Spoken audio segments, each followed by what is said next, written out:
Greetings, people. It's Jared here, Wolfgang One, back to do another video. So we've got the last 3 weeks out of the way, which were the old reviews from days gone past. And the only reason I put those up was because I was feeling a little bit cheeky and a little bit lazy, and I just thought to myself, give myself a break and just get those out of the way as I'd stumbled across them. And I thought, hey, free material, that seems to be fair enough. But we're back to it now. We're going to be taking a look today at a request from Marcus Prime, which is the Duocon Generation 1 Flywheels. Okay, so here is Flywheels in his double alt mode of like a tank and a jet. I think the jet is supposed to be a let's get this off to one side for just a sec. I think the jet is supposed to be like a Harrier jump jet sort of thing. I'm not entirely sure. I'm not up on aviation technology. There's quite a bit of sculpted detail in this section here. There's quite a bit of sculpted detail, but it's all lost because there's no paint application. There's no nothing. Like the cockpit detail gets lost. I mean, the whole thing. It's not brilliant. It would have come with like sort of stickers and sort of things like that. I looked at the sticker set on eBay on Toy Hacks' website, and I just thought to myself, it doesn't really do enough for me to actually warrant buying it. This is the sort of thing that would actually benefit more from an application of paint as opposed to stickers. So that's the top half of him, and the bottom half of him is this this strange little tank with a questionable little like sort of dick turret on it. Yeah, there's not really a lot to say. Again, all the detail gets lost in the block molded plastic with no variation in color or anything like that, apart from the dick turret. So I'll show you the accessories for him because this is going to be brief. He came with this little handheld blaster, which is fine. I discovered on eBay you can actually get reproduction, like sort of 3D printed copies of things like this, which I think is pretty cool. For anyone who's like lost like sort of G1 accessories and that, you get they may not be the originals, but at least you can complete the figure. Molded plastic, molded detailing that again, no paint app or anything like that. Now, Flywheels, or as he's known these days, Skytread for trademark or copyright loss purposes or whatever, is a duocon, which means that the two alt modes form one robot. And they had another one in this category called Battle Trap, which had a helicopter and a 4x4 sort of combination. I'm not sure. I'll be honest with you. I mean, I know Mark really wanted to see this because he does love a shit toy just as much as I do. I'll be honest with you. This is not the greatest thing in my collection. For the simple reason being, right? I mean, as I said, sculpted detail and everything like that. The transformation is spring-loaded, but the transformation on my one doesn't work. It's never worked.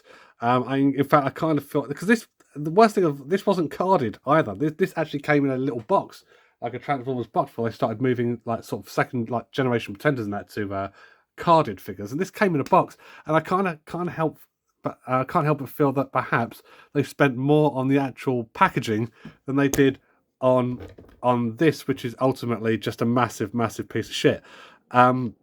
The spring-loaded mechanism doesn't work. I've tried combining this several times. Basically, what you do is you put the jet on top of the tank like that, and they connect via this here or some shit, and then the spring-loaded mechanism just here, right, is supposed to pop up and transform the figure in one once it's combined. But it doesn't fucking hold together. The spring-loaded mechanism is twitchy as fuck, right?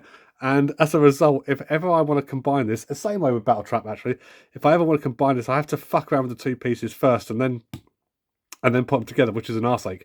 Now, I believe Flywheels was a 1986 toy. Let's have a look. 1986. So he would have come with... talking about other things he would have come with. He probably would have come with a tech spec decoder, and he would have come with this product sheet just here, which I'm just going to have a look at. Let's have a look.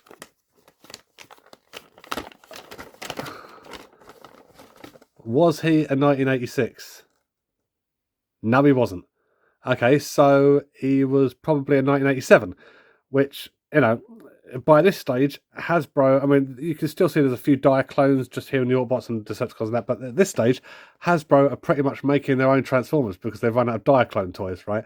And I think when it got to 1987, and Hasbro started panicking and going, but we're really, really, really unimaginably shit at this, and they went, it doesn't matter, just make whatever you can, right? And then they came out with this, and then I can only imagine the CEO of Hasbro at the time went, you're right, you lot are shit. Yeah, you really are. There's not a massive amount to say about it. You can attach this weapon either on the underside of the jet, just here,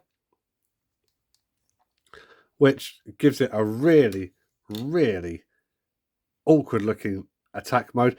This sort of thing worked better on Generation 1 Highbrow. It kind of looked like the gun was supposed to be there. That just, nah.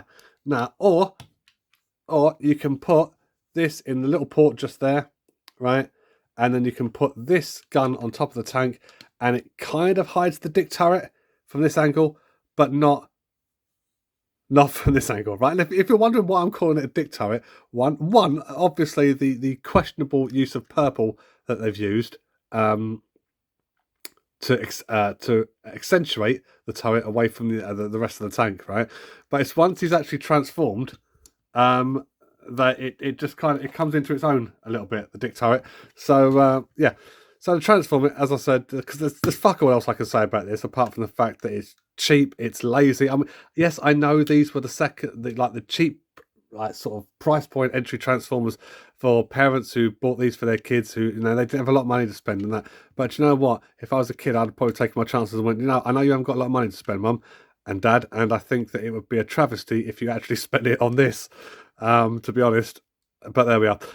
So yeah, there's fuck all. It comes with 2 rub signs. Ooh, how about that? Because it's 2 toys in one, but technically it's 3 toys in one because it's, 2 halves of one figure, They were taking the whole 2 toys in one thing to a whole new level here, with absolutely no thought put into it whatsoever.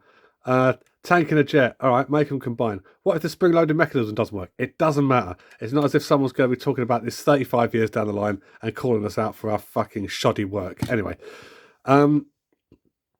so yeah, I'm gonna attempt to transform this on camera, right? And it's gonna be an absolute fucking disaster.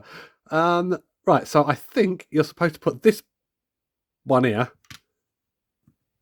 into this one here, and then this little knob here is supposed to do, I don't know, maybe bounce off the mechanism. Let's just see what happens, because I'm telling you now, right, this is not going to fucking work. Yeah, it must be that, because these 2 just on the back here go into these 2 just here, right? It's like, don't fucking hold your breath. So you put that down like that, you push down on it, and that's about as far as it gets. Okay, maybe I'm doing something wrong. So let's see, and it just pops off, right? So let's try it a different way. These 2 sections just here, right? Fold these out like that, because believe it or not, that's his arms, right? That's his arms, right? And we'll come on to that in a minute. And now let's see. Maybe I've been doing it wrong all these years. If I have been doing it wrong all these years, I'm a massive cunt, right? And I will be the first one to admit that. So let's put fucking Flywheels' jet just here. Push down. Push down. Push down on the front of the jet. No. Hey, there we are. Right, okay. So the mechanism does still work. So I have been doing it sort of wrong. But I shouldn't have to pull the arms out first. They should be able to just flip those out to the side. So the arms stick out like this, right? This is Flywheels' robot mode, right? Let's take into account the massive feet section just here. You can't even split the legs apart for a little bit of discernible detail or anything like that, right? So that's Flywheels like that. The arms go out to the side. You can put his little gun in his hand, right, like that, right? And he can do fuck all with it, right? Apart from put his arms down like this and look a little bit normal, right? That's about as much as he's got going on for me. He's got about as much articulation as Stephen Hawking at this stage, right? There is nothing about this that screams excitement. I've got to say, to be fair to him, the head sculpt is pretty cool. It is pretty cool. A little bit of detailing on the eyes, perhaps, wouldn't have gone amiss. You know, you painted the face, at least paint the fucking eyes red or yellow or something that pops out from the very interesting diuretic chocolate shit brown that you've chosen for the head and the arms and everything else. And I guess, really, as a troop builder for your Decepticon army, he just about maybe does what he's supposed to do. But apart from that, ladies and gentlemen, that right there is Generation 1 Flywheels. No discernible character in the cartoon, because the cartoon had finished by that stage. He had quite a prominent role in the what was it? It was the UK Marvel story about Night of the Living Dead on Cybertron. City of the Dead or something that was called. He teamed up with Ultra Magnus and the Sparkbots to take down an Autobot scientist called Flame. And yeah, it was a whole thing. Flames basically reanimated all these corpses. It was actually quite a good story. I quite enjoyed it. And you know, Flywheels is given a bit of characterization and everything like that. I can't remember off the top of my head what it was, but I can tell you now that whatever characterization he was given and whatever character he projected in that story does not warrant a toy like this. Fucking, you can be as cheap as you want. Fucking cheap price point Transformers all you want. I'm sorry, but this is a steaming pile of fucking horseshit, and it's fucking brilliant. It is so bad. There is no very little redeeming qualities about this apart from the face sculpt. Fucking very nice face sculpt, but apart from that, a little bit of airbrushing or dry brushing just to bring out some detail on the cockpit or anything else would have been nice. The stickers I don't think I'm going to bother getting stickers because they don't look like they do anything interesting to it. They don't accentuate any interesting details. They don't like sort of make the figure pop any more than it already does, which is, let's face it, not at all. So, ladies and gentlemen, that is the review for Generation 1 Flywheels. I do hope you enjoyed this. Oh, dearie me, what a fucking piece of shit. So, ladies and gentlemen, thank you very much for watching this. This is Joe Gambarry, also known as Wolfgang1, saying I'll be back in the near future with more 7 Days to Die and more Transformers reviews. Gonna desperately try and get these fucking Strange Corners filmed and a few other things. And yeah, I do hope this was everything you hoped it would be, Marcus Prime, because this, for me, is just been almost a waste of 12 minutes of my life, quite frankly, but there we are. But then again, also a waste of your time, ladies and gentlemen, because you actually tuned in and watched this. So there we are. Thank you very much for watching, and I will see you soon. Take care.